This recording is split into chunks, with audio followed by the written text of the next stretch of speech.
Good morning, students.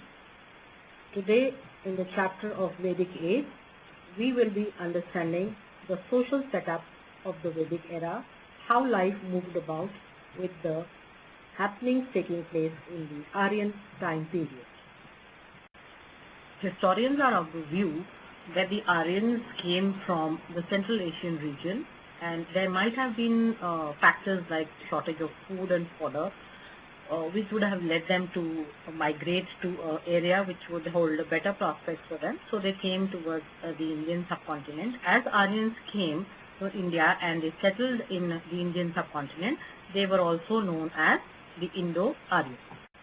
The Aryans belong to one of the most civilized and cultural race of the world. As far as their personality was concerned, they had strong physique, sharp features, and were tall with fair complexion. People of different parts of the world, that is the Germans, French, Spanish, Persians, English, and the Indians, of course, take great pride in calling themselves as the descendants of the Aryans. The Aryans came to India around 2nd millennium BC, and this time period in our country is known as the Vedic Age. The Aryans migrated to India from the Central Asian region, like I have already told you. And on the screen here, you can see the path that they followed for migrating towards the Indian subcontinent. So they basically came from the Central Asian region and entered into the Indian subcontinent through the northwestern frontier province. And they came and settled themselves comfortably into the Gangetic plains, since this area was very, very fertile. People who came to India after their migration at around 1700 BC were also known as the Indo-Aryans. Children, in the social setup of the Indo-Aryans, we will be focusing on the Varna system, 4 ashrams or the stages of a man's life, what their family life was all about, what kind of food they had, they consumed, they grew, how did they entertain themselves through different forms of games and amusements, the dress they wore, and what was their economic life all about. So we will be focusing on these aspects in today's class. Now, during the Aryan time period, the society was divided into the Varnas or the caste system. Now, the Varnas or the caste system here was prevalent based on the type of the work that you did, and that is how the caste system evolved about. So the Aryan society was divided into 4 main Varnas: the Brahmins, Kshatriyas, Vaisyas, and the Shudras. The Brahmins were generally the learned people who performed the duties of sacrificing, havans, yagyas, and all kinds of rituals and their ceremonies were performed by the Brahmins, and they were at the summit of the pyramid of the caste system, which you can see on the screen here. After the Brahmins came the next segment of the society, which was the Kshatriyas. Now, Kshatriyas are none other but the ruling class or the warriors, whose main job or duty was to defend the boundaries of their territorial area and to look into the protection and safety of the people who were under their empire as their people or as their subjects. We also saw the rise of a third category of the Varna system, which was the Vaisyas. Now, Vaisyas were basically the trading people. They were trading people, which included categories like farmers, potters, weavers, blacksmiths, goldsmiths.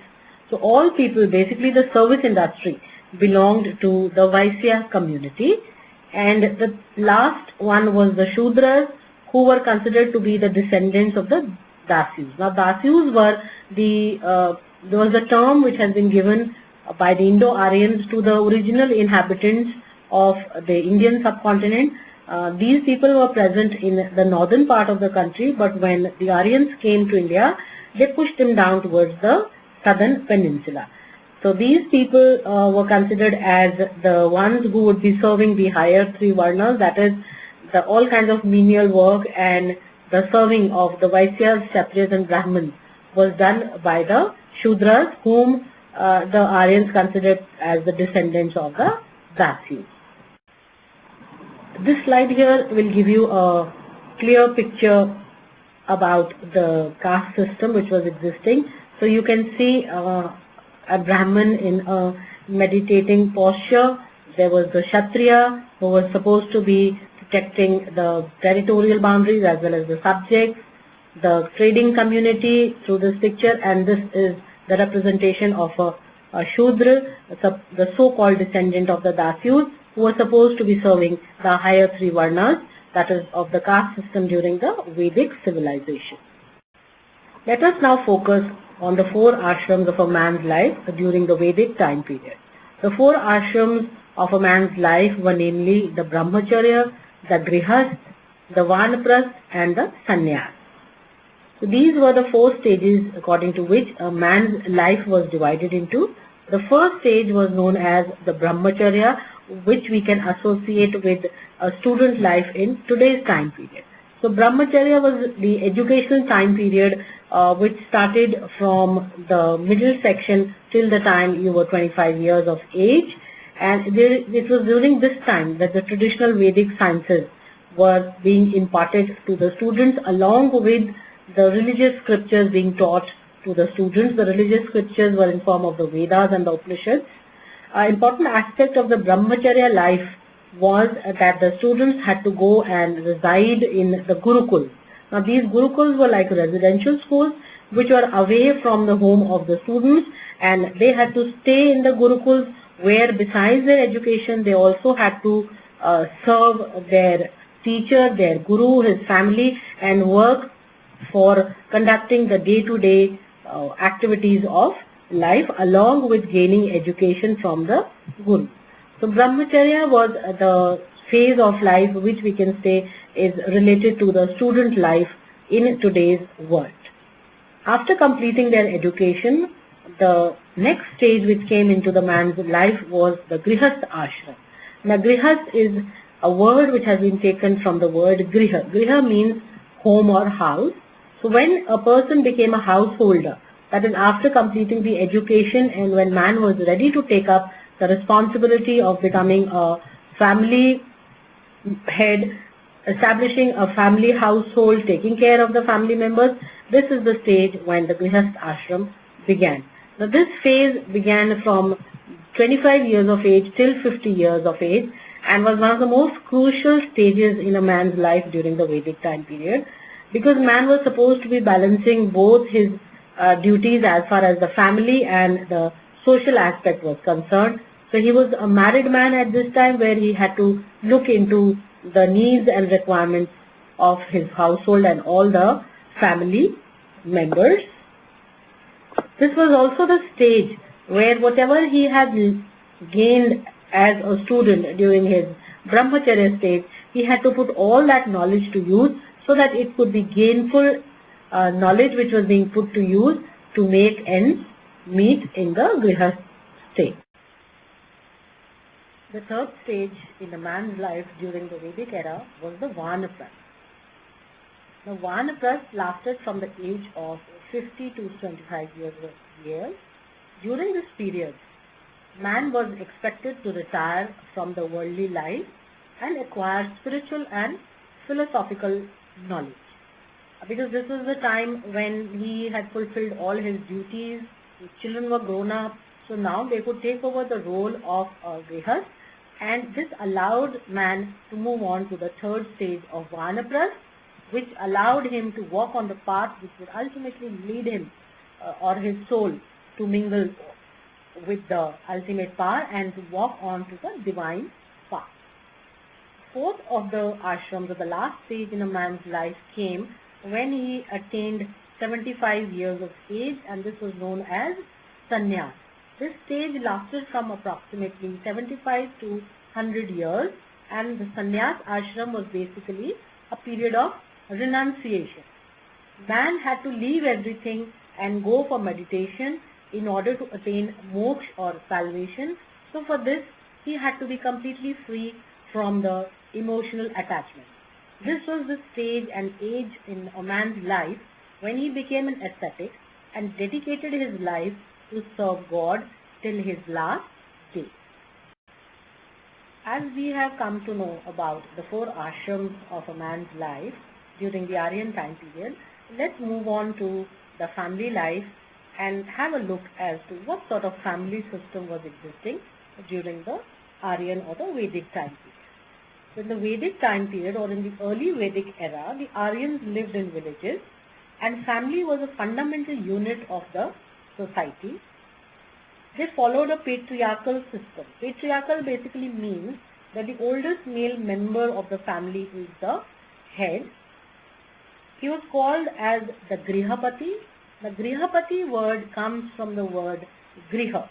Griha means house or home, and Grihapati was the eldest male member in the family who exercised full control and authority over the members. He was also known as the Kulpati.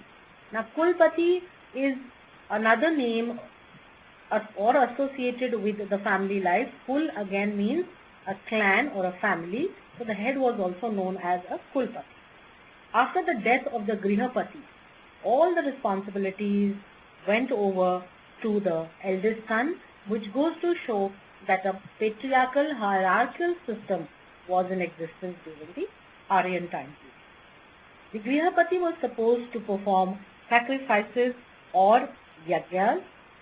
Women were considered to be a very important and an integral part of the family life.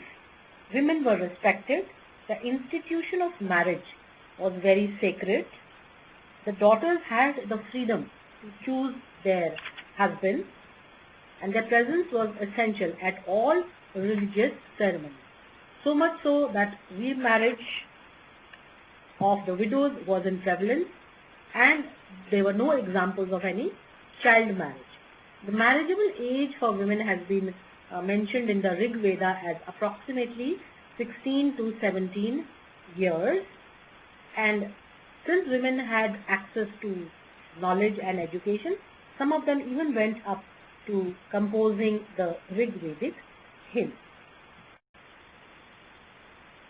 The people belonging to the Rig Vedic time period indulged in simple eating habits, though it was very nourishing. The main cereal produced in the Rig Vedic time period was barley. Wheat and rice were not known to them. However, in the later Vedic times, there is evidence of using rice, which is known as virihi. Cows were domesticated and milk products like curd, butter, ghee, cheese, etc. were used. There was an intoxicating drink by the name of som, which was consumed during festivals and religious ceremonies. People were also fond of entertainment and music, and there were chariot races, horse races, dancing, singing and hunting, which became a favorite pastime of the Rig Vedic people. The chief musical instruments in those days were the drum, flute, mridang and the lute, and they also loved to play an instrument which resembled the veena. People also participated in competitive sports and festivals, though one of the negative aspects was their fascination to gambling, the game of dice. In fact, we can give a big example or a great example from the Mahabharata as to how the game of dice led to the ruination of the Pandavas and how they lost everything in the game of dice, which of course was the game of cheating to the Kauravas, and they had to leave their empire and go and stay in the forest. So these aspects throw information about how the entertainment was an integral part of the daily existence of the Vedic people. People of the Rig Vedic time period dressed in a very simple manner. The clothes consisted of three kinds: the undergarment, midi or the dhoti, the garment vasa or the shirt, and another overgarment which is known as adi vasa, which could be like a mantle, a cloak of cotton wool worn by the people. Men also wore turbans, and there was a custom of wearing animal skins as well. In fact, some of the sadhus, that is the hermits, used to wear the deer skin. Deer skin is also known as mrig chhal. For the hairstyle, men used to adorn their hair in a long manner. Ornaments were worn by both men and women, which were made of gold, silver, ivory and precious stones. Ornaments in the shape or form of earrings, rings, anklets, bracelets, necklaces. These are all very common part of the jewelry which was worn by both men and women. So this goes to show that though they dressed in a simple manner, they were fond of dressing up properly and adorning themselves with ornaments made out of precious metals as well as wreaths of flowers and garlands. When we talk of the Vedic era, we cannot forget about iron and its discovery. The discovery of iron marks an important stage in the march of civilization in the world. In India, this Iron Age began in 1000 BC and the village farming communities gradually dispersed in larger parts of the country from these Gangetic plains to the peninsular south. Now, iron was a harder metal in comparison to copper and bronze. It was cheap and it was available in plenty. In fact, large iron deposits have been found in larger areas of our nation. So this iron was put to use, which facilitated the growth of agriculture as well as the armed warfare. Discovery of iron gave the Aryans new implements like the axes to clear the forests and cultivate the land, because of which agriculture then became an important occupation for the Aryans, and with the help of plowheads, sickles, hoes, they could clear the jungles, make the land fit for cultivation and produce wheat, barley, vegetables, fruits, etc. to enhance their standard of living. Iron tools also helped the sculptors in exquisitely carving out the specimens of sculpture along with the rock cut temples. This use of iron also gave rise to new trades by providing durable implements in forms of saw, chisels, hammers, nails and tongs, and in turn gave rise to occupations like weaving, spinning, carpentry, tanning and tool making, because these iron implements helped in the growth of these kind of industries. One more very important use of iron was that it helped for the defense of the empires. Because of the durability and easy availability of iron, it was extensively used in making the weapons like swords, armor and shields, based on which the foundation of vast empires was laid by the Aryans. The Rig Vedic economy was primarily pastoral. For Aryans, cattle was synonymous with wealth, and a wealthy person was called as the Gomar. Apart from barley, no other grains were mentioned earlier on, but we have found evidence of wheat, rice, cotton and oilseeds also prevalent in those days. The source of irrigation was through water from the canals and wells and sometimes from the lakes, so people mostly depended on the rain. There were major changes which took place in the economy in the later Vedic phase, where agriculture was given great importance. The growth of agriculture in the later Vedic period was made possible by the availability of vast tracts of fertile land in the Ganga-Yamuna Dwar and the Ganga Valley. Later on, evidence of introduction of rice as a part of the diet has also been found. The Veda texts mentioned the Vrihi, Tandula and Sali, denoting the various forms of rice. Later Vedic texts also refer to oxen yoked to the plough, suggesting the prevalence of plough cultivation. And towards the end of this period, iron ploughshares and metal tools were used, and a variety of crops were cultivated. Domestication of animals was another important occupation besides agriculture, and people possessed cows, bulls, oxen, horses, sheep, goats, asses and dogs. And the number of cows, more number of cows a person possessed, wealthier was the person considered in the society. Besides agriculture, other important occupations were also existing during the Vedic period.